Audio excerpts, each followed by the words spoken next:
det der? Elsett. Ja, Elsett, ja.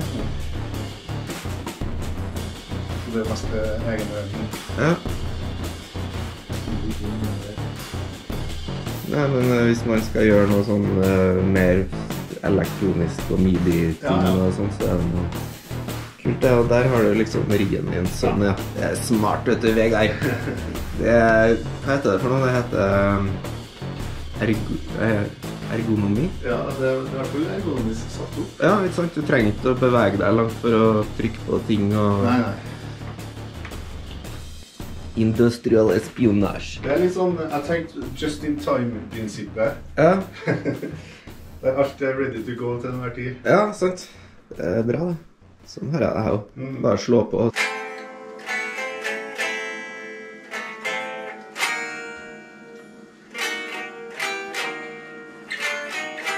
Det er kanskje litt sånn vrient å lage sånn blastriff av det piggy-riffet, for det... Ja, jeg hører det nå.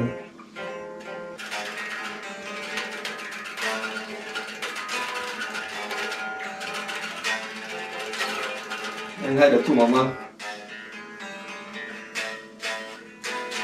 Et eller annet. Ja, eller ned til F.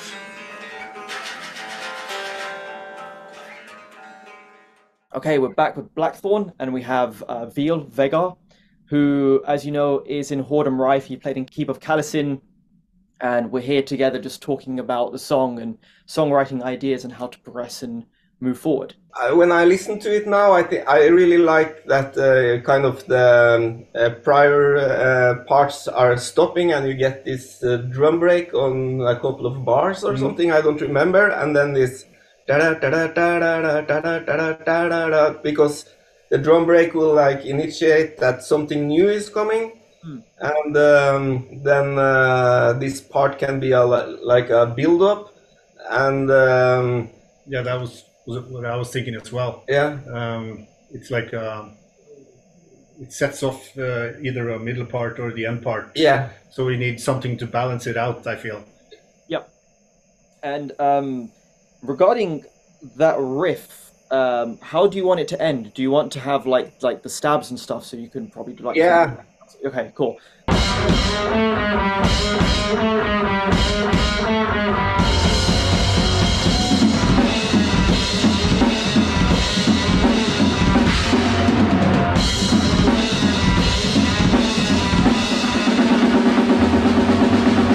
I think that if it's supposed to be a build-up, it can't be that flat as I recorded first with just the same. It should have a break-off point with those stabs. We can look at the tones for it or use the ones you propose. See if we can get... it's not that evil, this song. It's semi-evil. Maybe it's more dramatic changes if we first do the build-up riff. Should we call it the build-up riff? Yeah, let's call it the build-up riff. And then go into some really, really aggressive things. Cool. Because you get a big change instead of going for a build-up and then slow down. We can go up for a moment and be really intense for some bars.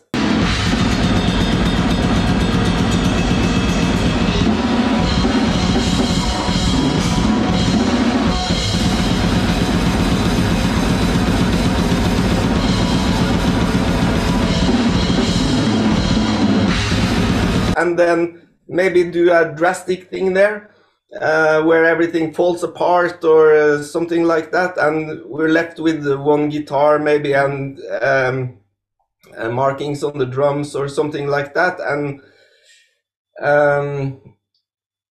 after that we should start picking up the prior parts again, because we can't introduce new stuff all the time. We should make that middle part a good arrangement or arrange it tightly, so when everything drops back we haven't spent so much time on it that it becomes a different song, but we have like a distinct part that is different from the rest detour.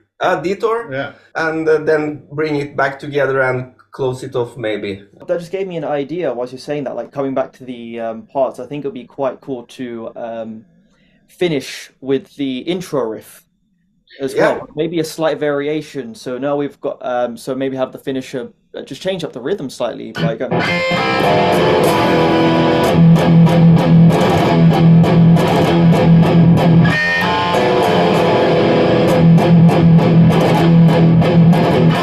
something like yeah, that, but more, make it a bit more kind of like tribal, yeah, just so you've got that little bit of a difference. That's cool.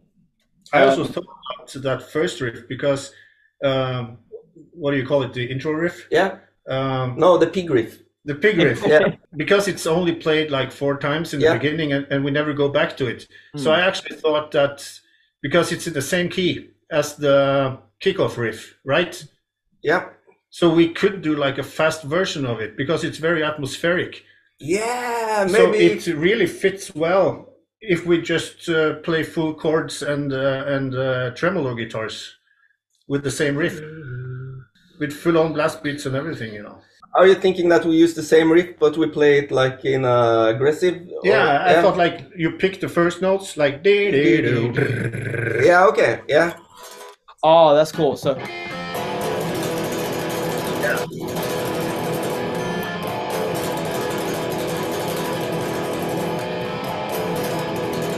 yeah. And maybe even there's a place for a turnaround or something in Like there. a tail. Yeah, tail. Just for instance, if we go from the creeping doom to the drum break to the build-up riff to an intense part, which is maybe this riff played intensely.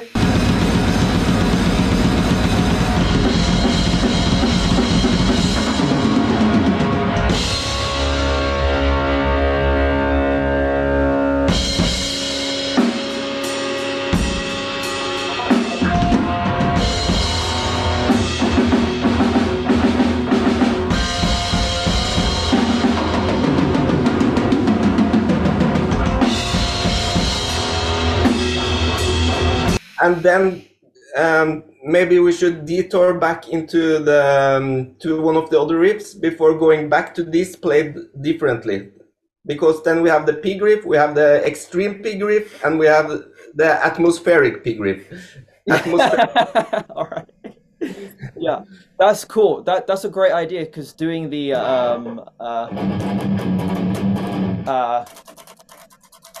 I think that's a good way to just bring it back a little bit and get it cool. So that's actually quite a good idea. So we go back to the Drunken Horse riff, then we come back to Creeping Doom and finish with the pig riff alternative. Yeah, I think that would be a really nice finish. And then we'll probably be close to 4 or 5 minutes. yeah. Then I think we're good. Get the structure down. So we've got the pig riff to start off. Da-na-na-da-na. Then you've got the Drunken Horse riff. Jin, jin, jin, jin, jin, jin, jin, jin, jin. Creeping Doom. Da-da-da-da-na-da-na-na. Then it's back to the Drunken Horse riff. Then the Creeping Doom riff. Then your build-up riff. Yeah, drum break and build up Drum riff. break, yeah. Drum break, build-up riff. Chaos section. Back Yeah. to the Drunken Horse. Creeping Doom. Pig riff alternative. I think that's a solid structure. Yeah, And the last riff, which is also the first riff, but Yeah. it's alternative, yeah. you can slow it down, like progressively slow it Yeah, down. that's the coolest thing ever, to change tempo and stuff. Yeah. That's really nice.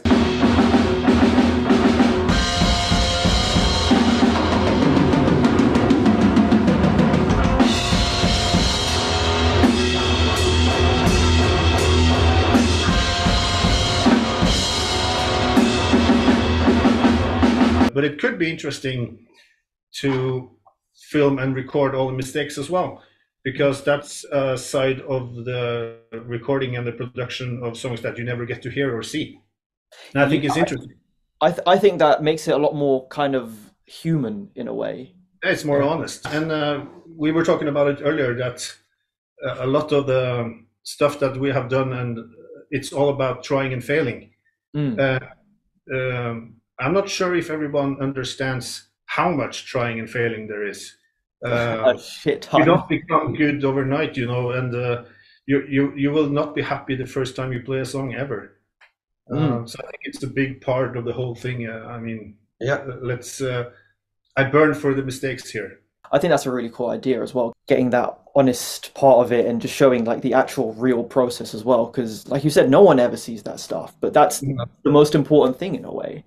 Yeah. Yeah, and I think it's good on a personal level as well, because Yeah. then I need to explain, and as I explain, I'm thinking out loud, and that will certainly help me as well. We discussed earlier that much of this music earlier have been made by guitarists who don't know how to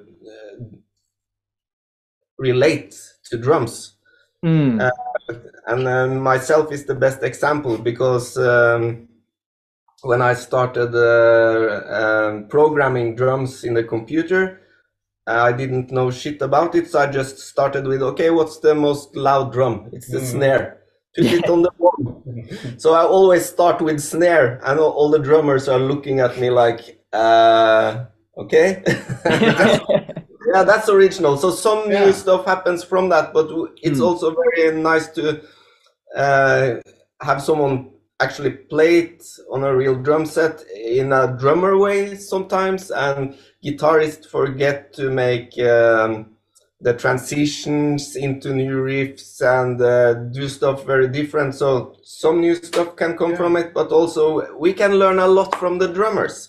That's very true. For me, like drums is one of the most important aspects to writing and especially playing in a band, because it's like we follow the drums when we're playing live. Yeah. We have to make sure that the drums are just in some ways king, or the drums is king in a way for this kind of style, because it's like the true foundations of what the it's the formatting of the melody. I think of it as the time is most important.